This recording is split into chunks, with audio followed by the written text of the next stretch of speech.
नमस्कार दोस्तों।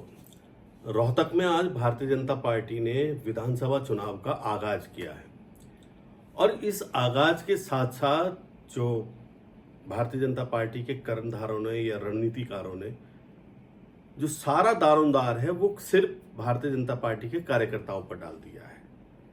कार्यकर्ताओं से यह आह्वान किया है कि भाई आप कमर कस लो, अब हम विधानसभा चुनाव में जा रहे हैं। लेकिन जो कार्यकर्ताओं की चर्चा है उसके बारे में हम आपको बताना चाहते हैं कि कार्यकर्ता आज भी ये चर्चा कर रहे हैं कि जब चुनाव आते हैं तब भारतीय जनता पार्टी के नेता हमसे बात करते हैं। अन्यथा पिछले 9.5 साल में केवल हमसे ये पूछा गया, अगर हमारी कोई प्रशंसा करनी है, सरकार की कोई प्रशंसा करनी है तो हमें बता दो, बाकी जो खामियां हैं, जो कमियां हैं वो हमें पता है। इस समय कार्यकर्ता बिल्कुल जैसे जला भुना होता है, वो स्थिति भारतीय जनता पार्टी के कार्यकर्ता की है। और कार्यकर्ताओं ने यहां तक भी पूछा कि भाई आज आप मुझे ये बता दीजिए कि ये राव इंद्रजीत सिंह जो 11 अहिरवाल और दक्षिण हरियाणा की 11 विधानसभा सीट पर अपना दबदबा रखते हैं, अपना प्रभाव रखते हैं, उन राव इंद्रजीत सिंह को यहां क्यों नहीं बुलाया गया?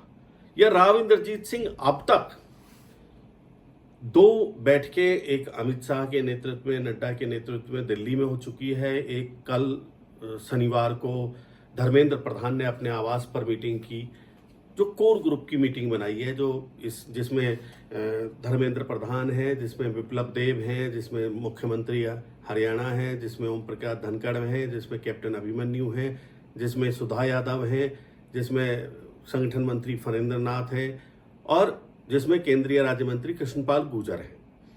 इस मीटिंग में राव इंद्रजीत सिंह को क्या बुलाया नहीं गया, या राव इंद्रजीत सिंह के बिना इस बार हरियाणा की जो विधानसभा की रणनीति है वो राव इंद्रजीत सिंह के बिना बनेगी?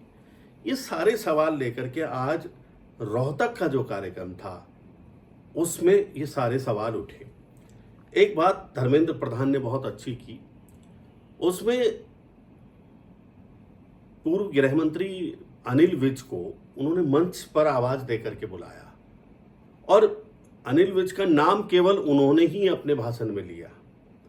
ये सारा कुछ दर्शाता है कि भाई Dharmendra Pradhan grass root level पर काम करेंगे और जिन लोगों का प्रभाव है भारतीय जनता पार्टी में उनको साइडलाइन करके नहीं चलेंगे।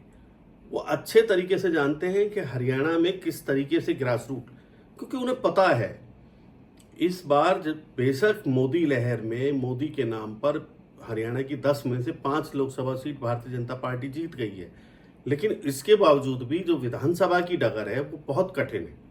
बहुत कठिन मतलब बहुत कठिन है। हम आज फिर दोबारा दोहरा रहे हैं कि हरियाणा में भारतीय जनता पार्टी के लिए तीसरी बार सत्ता में आना कोई खाला जी का घर नहीं है। ये एक मुहावरा नहीं, ये बल्कि एक चुनौती है भारतीय जनता पार्टी के नेता और के लिए कि उनका कार्यकर्ता आज उनसे नाराज है। उनका जो संघ की विचारधारा है वो उस तरीके से काम करने को तैयार नहीं है जिस तरीके से 2019 में उन्होंने काम किया है। भारतीय जनता पार्टी में इस समय जो एंटी इनकम्बेंसी है वो पार्टी की भी है और पार्टी से ज्यादा उन प्रत्याशियों की है जो अब तक विधायक हैं। कुछ विधायक तो ऐसे हैं जिनके ऊपर अगर दोबारा तिबारा पार्टी ने भरोसा जताया तो उनकी जमानत तक भी जब्त होगी, वो मुकाबले से भी बाहर होंगे। ऐसे कार्यकर्ताओं की एक सूची भारतीय जनता पार्टी को बनानी चाहिए कि जिससे कि वो इस बार भारतीय जनता पार्टी मुख्य मुकाबले में कांग्रेस के सामने टिके रहें।